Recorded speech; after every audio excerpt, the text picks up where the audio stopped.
I now recognize member from Saanich North and Islands. Yeah, thank you, Mr. Chair, and through you to the Minister. Congratulations on your new post. Just a question with respect to the Union of BC Municipalities. For most part of a decade or longer has been advocating for fiscal reform, top to bottom. And what we have here is a one-time benefit that I don't think any mayor and council is going to reject or complain about publicly. In fact, they'll be very happy to get it. However, it further adds to the systemic issues that they're facing, which is that they have to balance their budgets every single year. Has the minister considered taking a similar model to the one that has been today, which now that we're debating, $1 billion, and making it available to municipalities on an annual basis so that they can fund the unfunded priorities that the provincial and federal governments don't fund through their granting programs? Minister. Thank you, Chair, and through you to the member. Thank you for the question. So local government finance resilience review is still progressing between my ministry and members of the UBCM. And so your question to the $1 billion fund, it is a one-time fund, but they have 5 years to use it. So local governments will be able to use their allocations of money for the years to come. Member. Thank you, and I appreciate the minister noting that the process with the Union of BC Municipalities is ongoing. It's a project that I think started more than a decade ago, and that there's been incredible, I think, reluctance on behalf of the provincial government to the previous government and the current government to actually reform the fiscal framework for local governments. What we see is celebrations happening on social media this weekend about the largest single investment in municipalities. This is a one-time gift, unfettered cash, when regularly there is the money from grants is fettered in all sorts of ways by the provincial government. What municipalities need is something more in line with what is being contemplated today, which is $1 billion that municipalities can spend on their priorities rather than spending it on the priorities of the premier or the priorities of the finance minister. Would the minister consider proposing a similar model to the one that's being proposed today for this one-time expense, to give access to resources for municipalities of all sizes, scalable, of course, to the size of the municipality, in order to help with the regular and ongoing needs of those municipalities that are the priorities that are set by the community members and their constituents? Thank you, Chair, and through you to the member. So the local finance resilience review with UBCM and with the Ministry of Finance is the most recent report. It was from January of 2022, so it may not be over a decade, but we will continue to work very hard and engage with members of UBCM. And so this funding is a one-time funding in nature, and these initiatives are anticipated to provide long-term supports and benefits to British Columbians and all 188 local governments that we have here in the borders of British Columbia. And so this includes initiatives to support health and affordability, reconciliation, climate and emergency preparedness, and infrastructure supports for communities throughout BC. These priorities are not just our priorities as a province, but they are also the priorities of local governments. Member, before we continue your questions, I just want to remind that we're on the supplementary estimates. So let's focus on actual supplementary estimates instead of overall, which will have a better opportunity to do a broader budget discussion. Thank you. Recognizing member again. Yeah, thank you, Mr. Chair. My understanding is that we're talking about decisions around $1 billion of taxpayer money that was a decision that was made by this minister and how it's spent. And I'm canvassing that.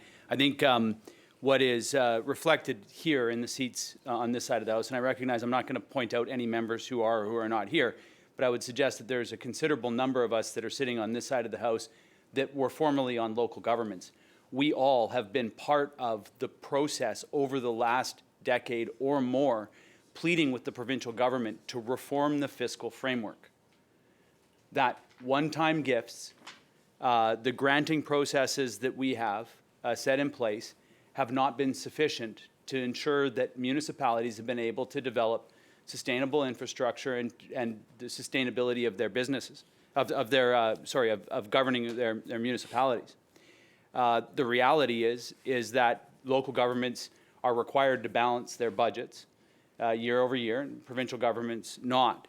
My question through you, Mr. Chair, to the minister, was it ever considered to turn this $1 billion that's being granted in this supplementary estimates to a permanent fund that could be drawn down, requests made by local governments? I used the example in question period today about a fire hall that doesn't currently fit within any of the granting programs. That's a fire hall. Just because it doesn't fit within the government's funding programs doesn't mean that the community on Salt Spring needs a fire hall any less. Nor is it necessarily fair that the community on Salt Spring should have to cover the entire costs of their fire hall. There's a lack of flexibility, but a permanent fund that local governments could request for projects such as the fire hall or such as other projects that my colleagues here have been making decisions about are nevertheless needed. So through you to the minister, was it ever considered creating a permanent fund with this that could go on in perpetuity, giving access to municipalities, all 88 as the minister mentioned, to do funds that are priorities set by the community? Oh, thank you, member. I appreciate your feedback. I do want to emphasize that we are focused on specifically this time, this funding. I understand your validity of your question, which I do fully appreciate, but I do want to emphasize that we are focused specific this grant.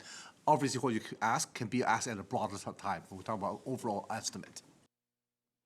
So I just asked if there was a decision point or an option made to the minister that was brought to the finance minister that rather than expending this fund as one-time dispersion, it be turned into a permanent fund that could be drawn down. I think that's a legitimate question for this $1 billion expenditure. Minister. Thank you, Chair, and through you to the member. Thank you so much for the question. I won't be able to speak to Treasury Board deliberation, but what I could tell you is that we know that this year's surplus is unlikely to happen again, which is why we are tabling supplementary estimates right now. Initiatives funded through the supplementary estimates are all one-time in nature to help advance the key priorities of government. Thank you. Member. Thank you. I think we're going to be having a discussion later in a different ministry about the water sustainability or a watershed fund that is set up in a similar way to the one that I just described, which was to create some permanence with the money that the windfall that British Columbia government has right now, the surplus, as the minister pointed out. One final question through you, similar question to the one that I asked about the municipal fund, the $1 billion. There's $45 million of this money that's going to libraries. Similar to local governments, libraries have been pleading for more than a decade from the provincial government to increase the per capita funding. Governments have been all too happy to advance small numbers, millions of dollars here, a few million here, a few million there, to support libraries, a critical infrastructure in our communities for supporting equitable and universal access to information for our citizens, but yet sustainable funding year over year has not ever been given by the provincial government to meet the needs of libraries. Was it considered by the minister in making a recommendation to the finance minister about this budget estimates that we're talking about today, the supplementary estimates, to turn the $45 million into a sustainable fund that could help cover the costs of libraries over the long term rather than just a short-term, one-time fix?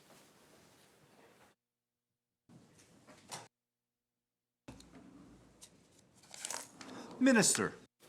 Thank you, Chair, and through you to the member. I have strong passions for libraries as well. And so the province is aware of the social and economic pressures faced by communities and libraries providing services. So just wanted to clarify that the $45 million that we are providing libraries are in addition to the $1 billion of growing community fund. And so this is another separate item. It is also the request of the libraries that they have made the request for over 3 years. And so this one-time funding is equivalent to 3 years worth of library funding, and I will continue to consider how we can better support libraries and continue to be in good conversations with them.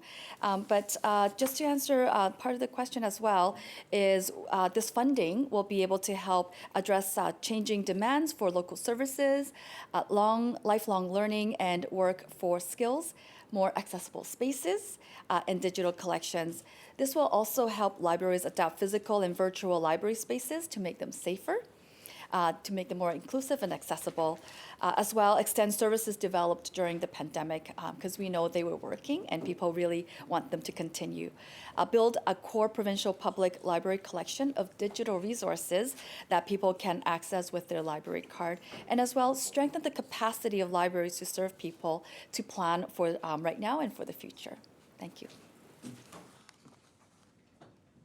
Dan, who do you want me to recognize? Just a quick comment. Okay. Sorry. Recognize a member of Saanich North Islands. Not a question. I just want to state to the minister that I recognize that the money that is being invested right now is going to be overwhelmingly accepted, and people will, both in libraries and in communities, will be pleased with the investment. The point that I'm making is that when we are expending these large sums of money, that we need to, I think, do them with some long-term sustainability and resilience in mind. That there have been long-standing requests from both the Union of Municipalities, BC Municipalities, and as well libraries for sustainable annual funding, not a hit of cash now and then a desert and then a hit of cash and then a desert. We need to have sustainable funding, and that's the point that I'm trying to make today. Not that this is not going to be a welcome investment on behalf of all of those community leaders. It absolutely will be. Thank you.